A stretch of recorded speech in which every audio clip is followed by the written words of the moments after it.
Assalamualaikum warahmatullahi wabarakatuh.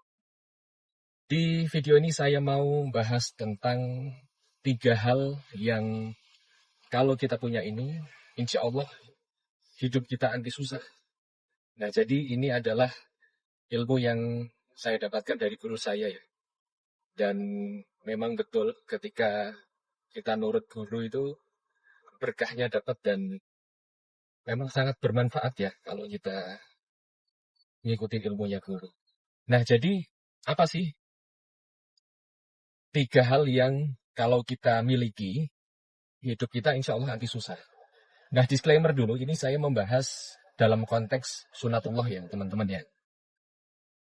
Sunatullah di mana kalau kita punya ini, insya Allah ini menjadi salah satu, bukan salah satu, ini menjadi wasilah atau jalan hidup kita jadi lebih mudah menemukan solusi-solusi kalau misalnya kita memang menemukan kesukaran.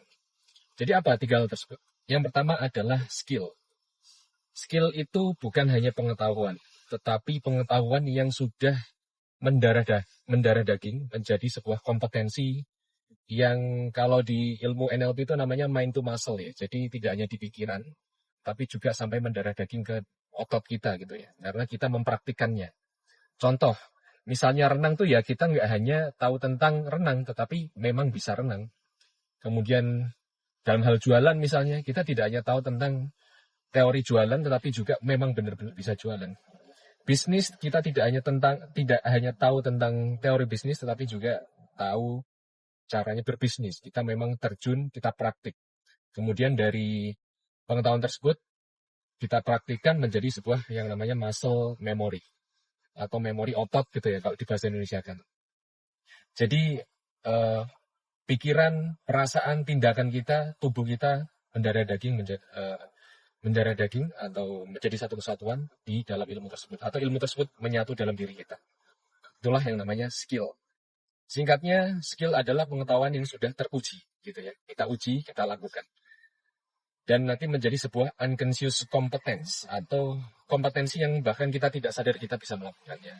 Itu yang namanya skill.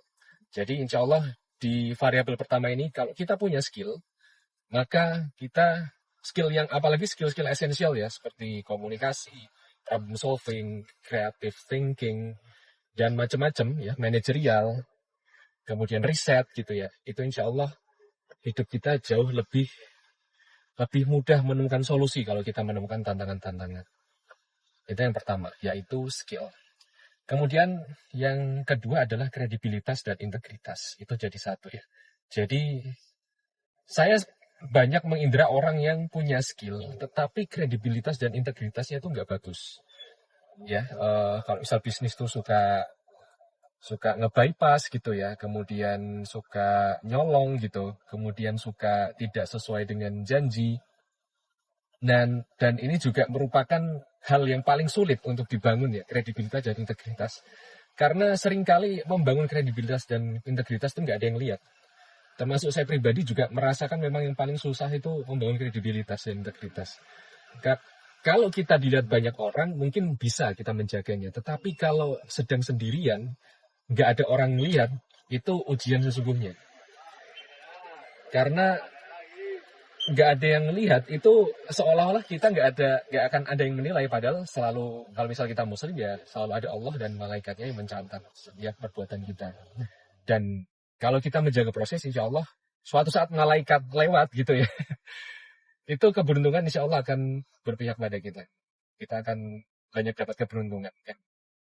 Itu yang kedua, yaitu kredibilitas dan integritas. Dan yang ketiga adalah jaringan atau networks. Nah, networks ini akan,